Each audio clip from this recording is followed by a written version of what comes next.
Chers amis, bonjour.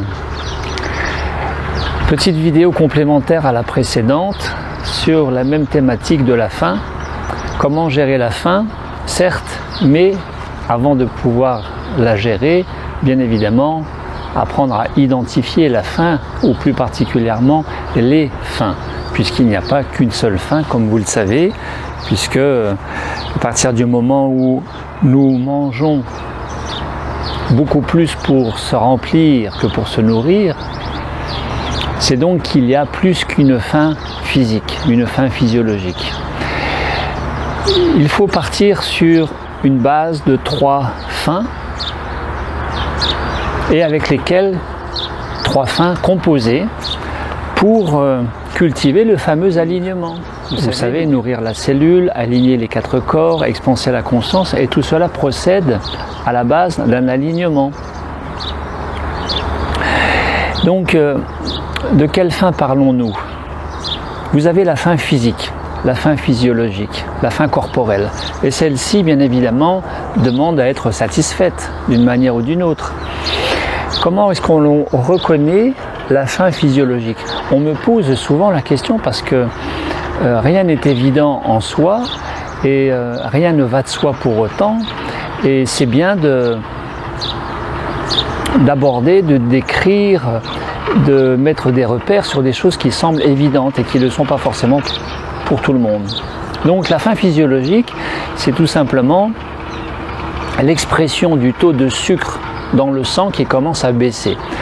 La valeur normale du taux de sucre dans le sang pour une personne à jeun le matin au réveil, c'est, selon les laboratoires, entre 0,8 g par litre de sang à 1 g par litre de sang, 1 g de sucre par litre de sang.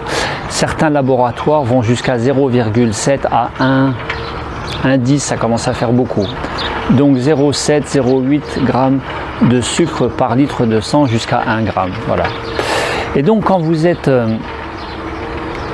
à jeun, que vous avez digéré le dernier repas, selon votre activité physique, selon votre activité intellectuelle qui peut être aussi énergétivore, demander du carburant dans la machine, dans le moteur, eh bien le taux de sucre va baisser. Et plus le taux de sucre va baisser, plus vous allez avoir des signes, des symptômes, des signes de faim, qui vont être la salivation, qui vont être le creux dans l'estomac, les bruits caractéristiques de la faim au niveau de la sphère intestinale, digestive, abdominale, gastrique, les gargouillis, les gargouillements. Vous allez avoir progressivement, vous allez avoir une certaine irritabilité, une impatience, une irritabilité qui peut naître, apparaître au fur et à mesure que le taux de sucre dans le sang baisse, parce que c'est la région du cerveau caractéristique de la mécanique du stress qui va être activée. Donc un état de stress physiologique lié au fait d'avoir de plus en plus faim.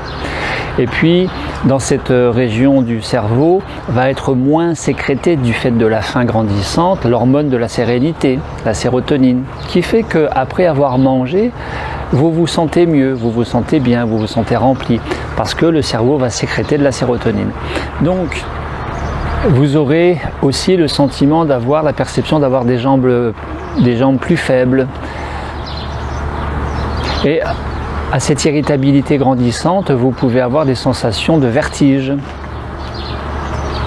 Voilà, donc ça c'est la faim physiologique que tout le monde connaît. Mais la question légitime à se poser est: depuis quand n'avez-vous pas mangé par véritable faim physiologique? Parce que toutes les occasions sont bonnes pour manger. Tous les contextes sont propices à manger, à partager quelque chose. Et qui fait que, peut-être en faites-vous partie, il y a des personnes qui ne connaissent plus la faim, la véritable faim physiologique depuis, au bas mot, des années. Tellement c'est installé dans les traditions, les rites, les coutumes, les habitus, dans la société de manger tout simplement. Au point qu'aujourd'hui, en 2024, depuis mars 2024, eh bien c'est officiel, il y a plus de 1 milliard d'êtres humains obèse sur cette planète qui en héberge 8. Plus d'1 personne sur 8 sur cette planète est officiellement obèse. Depuis 1990, le taux d'obésité chez l'adulte a plus que doublé et chez l'adolescent, il a quadruplé, quintuplé. C'est quand même énormissime. Voilà, donc c'est officiel. Nous mangeons trop souvent, trop mal. Beaucoup plus pour se remplir que pour se nourrir. Se nourrir veut dire respecter la faim physiologique du corps, mais en conscience, quantité, qualité, parlant. Ce qui fait qu'à cette faim physiologique, il y a le plus souvent, qui fait que les gens se remplissent et les gens mangent plus pour d'autres raisons que physiologiques, ce va être des faims mentales, pilotées par la sphère intellectuelle, cognitive, rationnelle, plus ou moins consciente, le mental, selon que ce sont des automatismes ou pas, et la faim émotionnelle. Donc la faim mentale, c'est quoi? C'est relatif le plus souvent à des croyances limitantes du style « mange à midi parce que sinon t'auras faim avant 19h, le dîner pour les francophones, les Français, ça s'appelle le dîner pour les Français, le souper pour les Québécois, je ne sais plus. En tout cas, mange avant, le temps que tu puisses couvrir toute ta durée d'activité intellectuelle, professionnelle, ludique et autres, sportive, sinon tu vas avoir faim. Et donc, les gens mangent plus à l'écoute de la tête qui dit de manger et beaucoup moins à l'écoute du corps qui dit j'ai pas faim, le corps disant je n'ai pas faim, mais la tête va dire si il faut manger, comme ça tu es sûr de ne pas avoir faim. Donc ça peut être il est midi, c'est l'heure de manger. Donc c'est une habitude. Alors qu'à ce moment-là précis, le corps ne réclame pas à manger, puisque le corps n'exprime pas de faim physiologique. Et puis, il y a cette troisième catégorie de faim qui peut être la faim émotionnelle.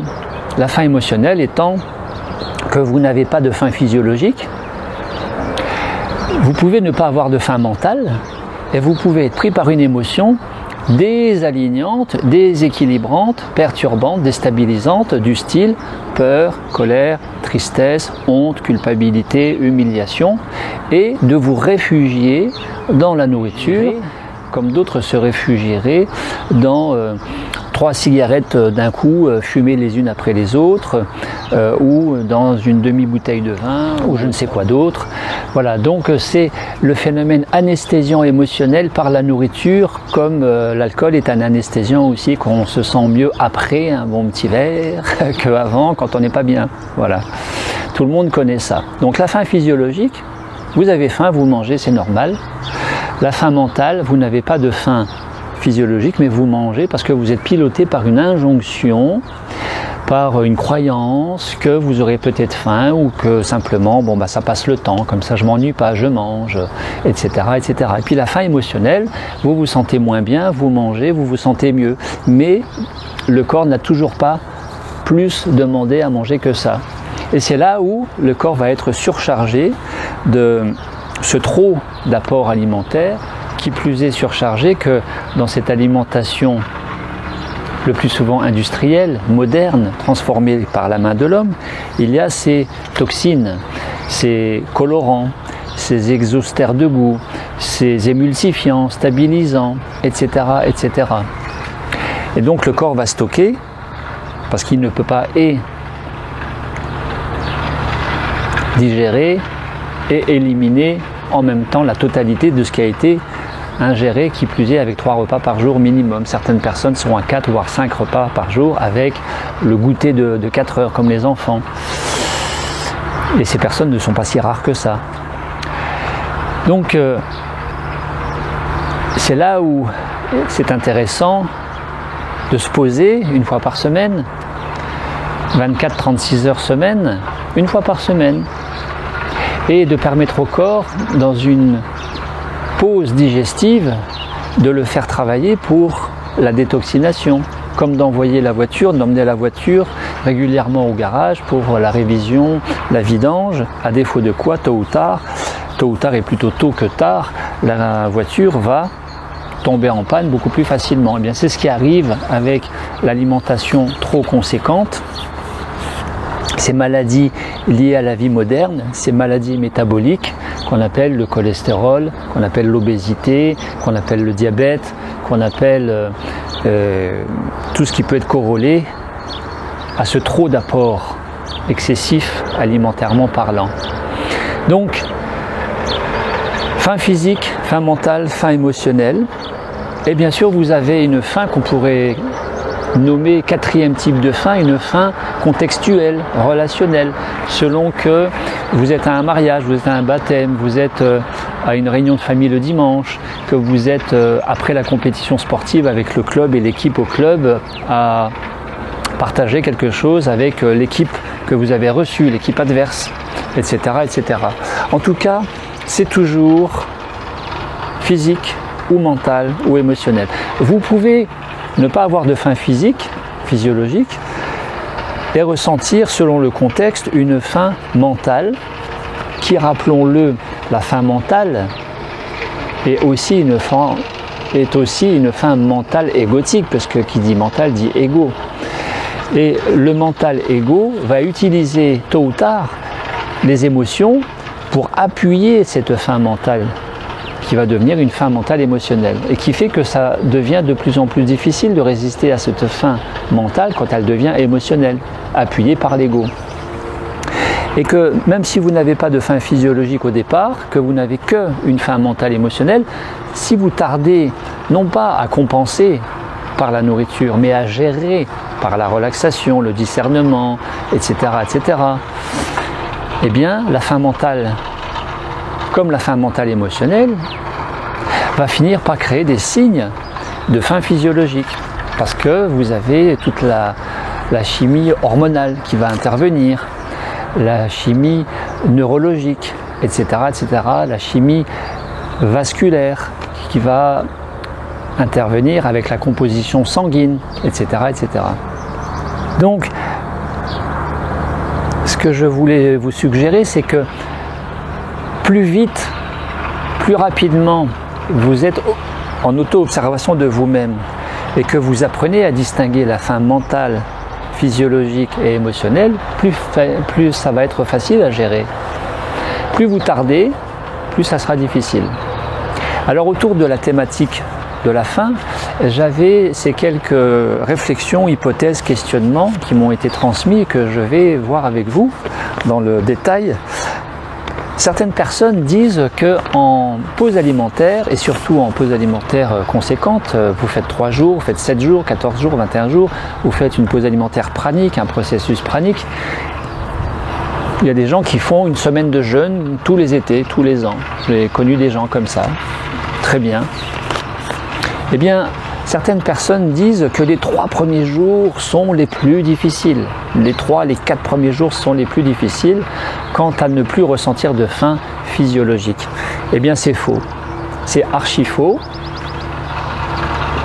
Avec ces à peu près 800 personnes que j'ai accompagnées à ce jour depuis 2014, je peux vous dire que 90-95% de ces stagiaires n'avaient plus faim à l'issue des 24 premières heures de pause alimentaire. Si vous avez une faim qui persiste au-delà de 24-48 heures pour être large, c'est que vous êtes rattrapé par une faim mentale, par une faim émotionnelle et du fait d'un certain contexte qui est propre à vous-même quant à ce qui est programmé en vous dans votre relation à la nourriture tout simplement. J'ai par exemple cette Anna qui au 9e jour d'une retraite de 14 jours en Ardèche, il y a quelques années, témoigne à 9h du matin, au moment de la réunion et méditation pranique du petit déjeuner à 9h du matin, dit spontanément « Oh là là, je mangerai bien quelque chose, là, je mangerai bien quelque chose, qu'est-ce que j'ai faim ?» Alors je dis à Anna, c'est étonnant, tu ne t'es pas exprimé jusque-là, les jours précédents, on ne t'a pas entendu, et là, au 9e jour, tu as une faim. Oui, oui, ça s'est réveillé comme ça. Et je lui dis, alors qu'est-ce que tu mangerais bien là maintenant? Alors elle avait les yeux qui pétillaient et de me dire, ah, je mangerais bien un demi-avocat avec quelques crevettes, quelques petites tomates cerises, un petit peu de persil. Et je lui ai fait prendre conscience que de dire « je mangerai bien » avec les yeux qui pétillent, c'était pas une faim physiologique, c'était une faim mentale, émotionnelle. La faim physiologique, c'est que vous êtes prêt à manger des cailloux tellement vous avez faim. C'est que vous êtes prêt à manger un camembert rassis, très dur, quitte à vous casser une dent, tellement vous avez faim. La faim physiologique, c'est autre chose quand même. Voilà. Donc c'est pareil. Une autre Anna, à son 10e jour de pause alimentaire, nous étions en train de marcher dehors, on discutait de tout et de rien. Et en réalité, on ne discutait pas de tout et de rien, puisqu'on discutait des schémas d'abandon relatifs, d'abandon perçus subjectivement comme je me sens abandonné, relatif à ces enfants qui ont manqué d'amour dans une certaine relation parentale. Et qui, à ce moment-là, dans les 2-3 minutes qui ont suivi, cette autre Anna me dit spontanément, en m'arrêtant, elle était à 10 jours de pause alimentaire, « Oh là là, je mangerais bien des chips là ». Eh bien, ce n'était pas une faim physiologique, c'était une faim émotionnelle parce que cette Anna en question, justement, a vécu le sentiment de l'abandon et a imprimé en elle la notion d'une certaine carence affective dans sa relation primaire, amoureuse, primaire avec les parents. Et que ça a réveillé une envie de manger pour, réflexe conscient ou inconscient, pour atténuer le vide affectif et l'angoisse d'abandon, peut-être. Bien sûr, si la faim mentale émotionnelle non gérée efficacement, rapidement, pour ne plus être compensée par l'alimentation ou par toute autre chose, finit par créer une faim physique, eh bien la faim physique, la faim physiologique, si elle n'est pas satisfaite en temps voulu, va aussi passer par créer une faim mentale émotionnelle. Élaborer des pensées, voir naître, faire naître des pensées, et le sentiment d'irritabilité lié à la baisse du taux de sérotonine dans le cerveau, à la zone du stress dans le cerveau qui va être stimulée du fait du taux de sucre qui baisse dans le sang, l'hypoglycémie, eh bien la faim physiologique va finir par créer aussi une faim mentale émotionnelle. Il y a cette personne qui me dit « La faim physique ne découlerait-elle pas d'un manque de confiance en soi, d'un manque d'amour de soi ?» C'est intéressant que cette personne pose cette question.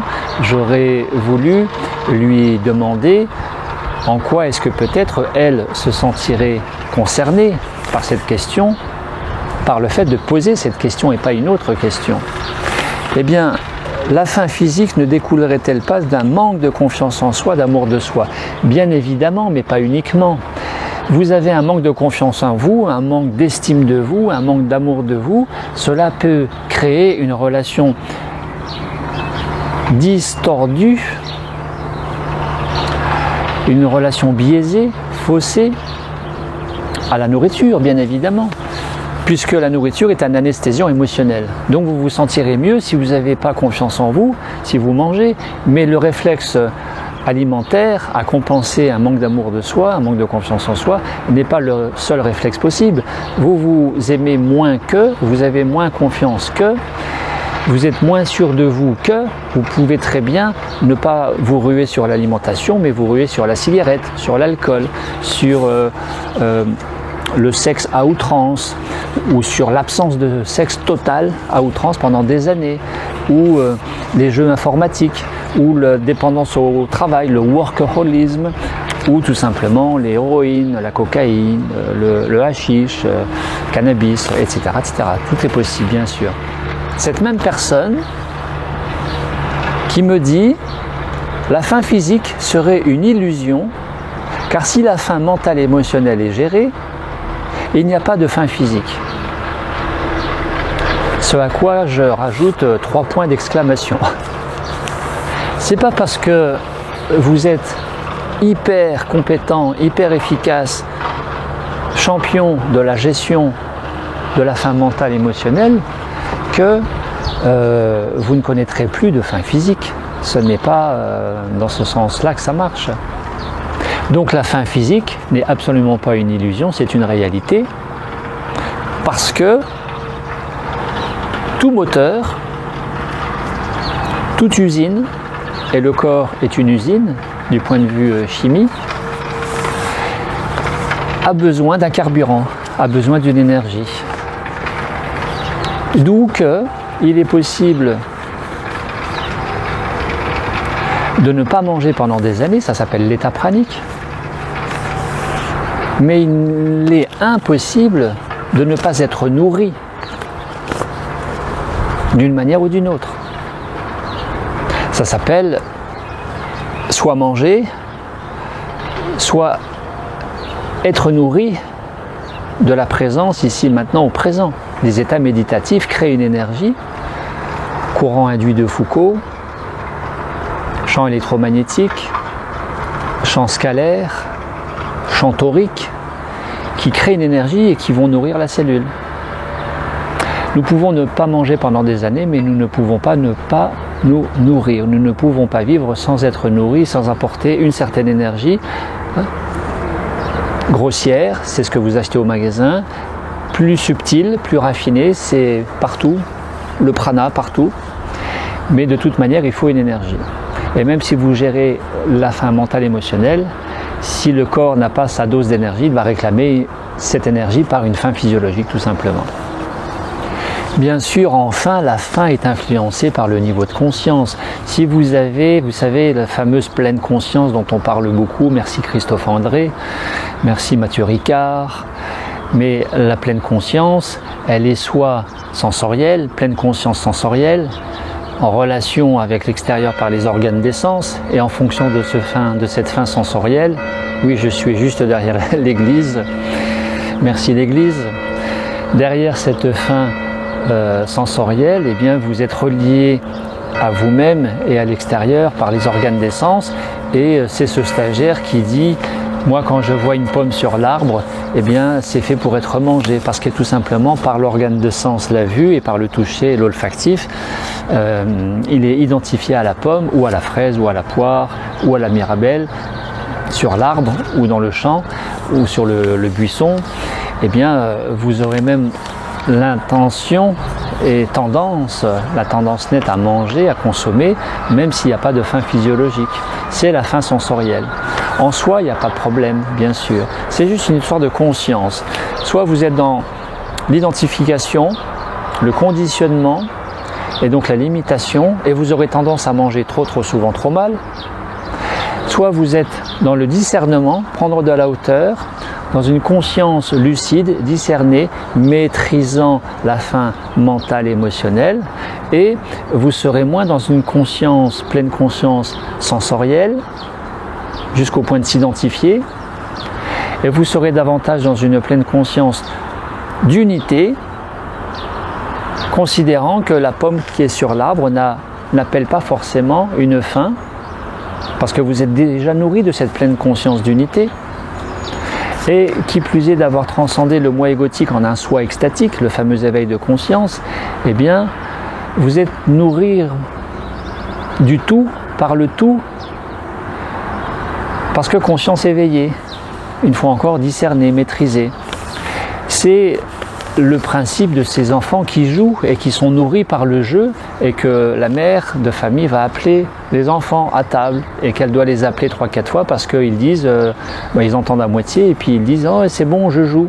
Mais en fait ils sont nourris par le jeu, donc ils auront tendance à moins manger. Évidemment, si une émotion désalignante intervient entre temps, ça va créer une faim qui va aller jusqu'à la faim physiologique, et ces enfants peuvent manger plus qu'ils auraient mangé s'il n'y avait eu que le jeu, et pas cette émotion perturbante en plus, bien sûr. Autre exemple d'interaction possible entre le physiologique, le mental, l'émotionnel, si vous pratiquez le sun gazing, avec ou sans les pinhole glasses, si vous pratiquez une respiration type respiration alternée propre au yoga qu'on appelle pranayama ou anuloma viloma, respiration alternée. Vous mesurez votre faim physiologique avant de commencer. Vous êtes à 3 sur 10 par exemple sur 10, ou vous êtes à 7 sur 10, peu importe, selon l'heure de la journée.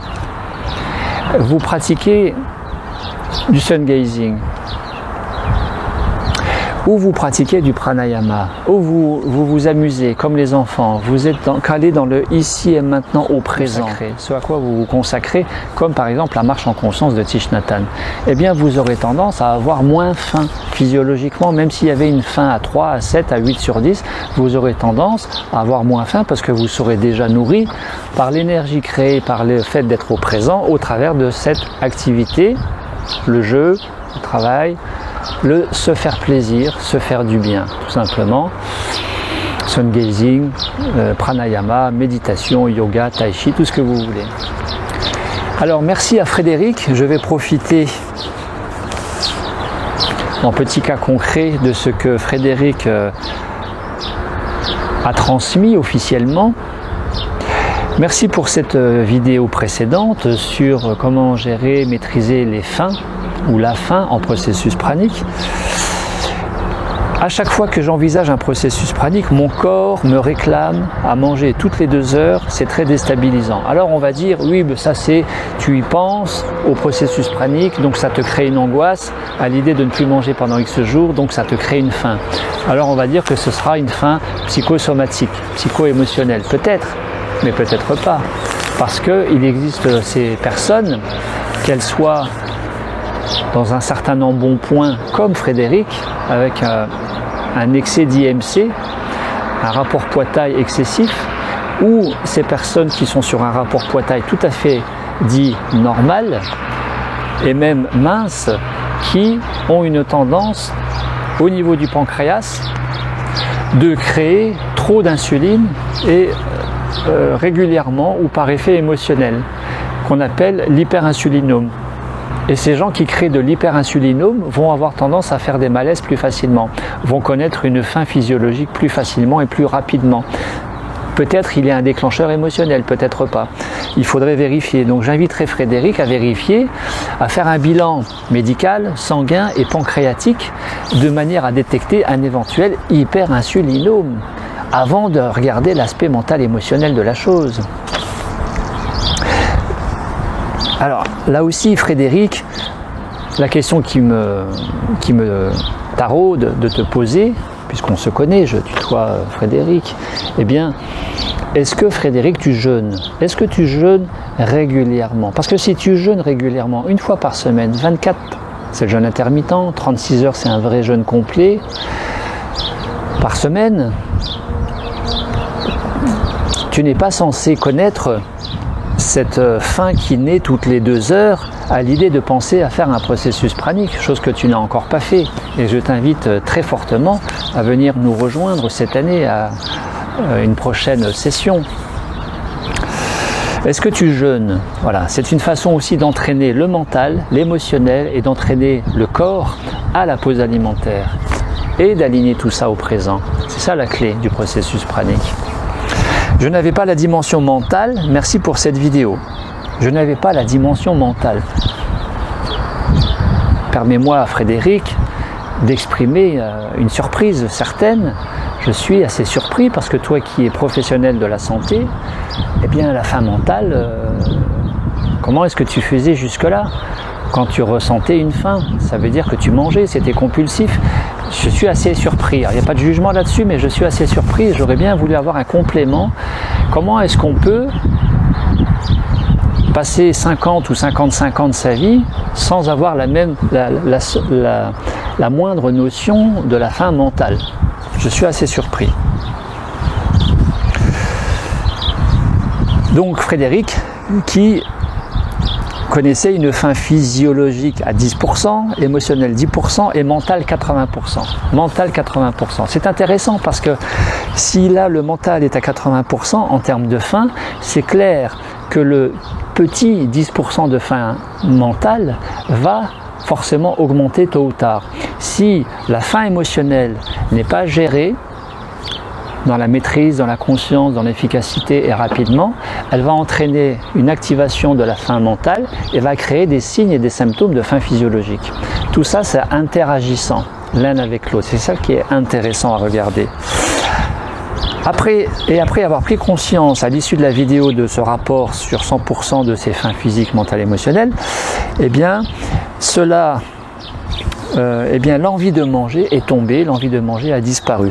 Très bien, c'est le meilleur des cas. Mais qu'est-ce qui se passe si pour d'autres personnes, l'envie de manger ne disparaît pas, voire augmente? Comment ça se passe? Eh bien, apprendre à gérer plutôt que de continuer à compenser.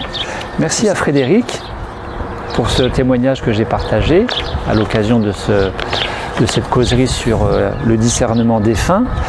Une fois encore, si vous voulez gagner en maîtrise, en liberté, en conscience, en santé, en vitalité, en joie de vivre, en conscience expansée, en rayonnement, la faim, les faims, le rapport à son corps, conscience corporelle, le rapport à la nourriture, à l'alimentation, le rapport à l'entourage et à l'environnement est une formidable opportunité d'apprendre tous les jours, à chaque instant, à grandir, évoluer et mieux se réaliser dans sa vie. Avec davantage de santé, de confiance, de maîtrise, d'estime de soi, d'amour de soi, de rayonnement et de bonheur à partager avec ses proches. Initialement, ça peut être au travers d'une relation plus maîtrisée et moins contrôlée par le mental égo à la nourriture. Alors j'avais envie de vous proposer cela, vous qui êtes en train de regarder cette causerie, écouter cette causerie, eh bien je vous propose ce petit défi qui est gigantesque. Petit défi gigantesque. Pourquoi pas ce que je propose à chaque personne qui me consulte, qui me contacte pour une séance en ligne, une consultation coaching alimentaire en ligne ou pour une retraite pranique en résidentiel, en ligne ou à domicile, comme ici en Suisse où je suis en train de terminer avec ce Nicolas qui m'a sollicité pour 15 jours à domicile, que j'accompagne individuellement à domicile chez lui. Eh bien n'hésitez pas à me solliciter, à me contacter. Je ferai comme je viendrai dormir chez vous, la fameuse émission. Je vous invite à chaque fois que vous pensez à manger, que vous avez envie de manger, que ce soit l'heure de manger ou pas l'heure, et que vous allez manger, que vous êtes sur le point de manger. Une fois encore, mangez tout ce que vous voulez, mais en conscience corporelle, maîtrisée, discernée, lucide, en gérant les faims mentales et émotionnelles. Comment procéder? Eh bien, la première étape, c'est de vous entraîner par auto-observation, écouter, ressentir le langage mental, émotionnel, la tête et le corps qui ressent, qui exprime des choses, des signes. À chaque fois que vous pensez à manger, que vous avez envie de manger, que vous allez manger, que vous êtes sur le point de manger, que vous soyez seul, accompagné, que vous invitiez à manger, que vous êtes invité à manger, que ce soit chez vous ou chez quelqu'un d'autre à l'extérieur, à l'intérieur, eh bien, avant de manger, vous pensez à manger, vous avez envie de manger, vous êtes sur le point de manger, non pas réfléchir, mais ressentir, ici, ressentir, est-ce que vous avez faim, numéro 1. Et si vous avez faim, vous répartissez sur 100%. Est-ce que c'est une faim physique, mentale, émotionnelle?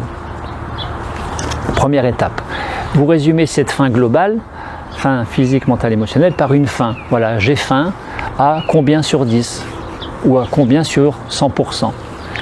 Et apprenez-vous, c'est fascinant de faire ça, c'est tout simple, à discerner le vrai du faux, la vraie faim de la pseudo-faim.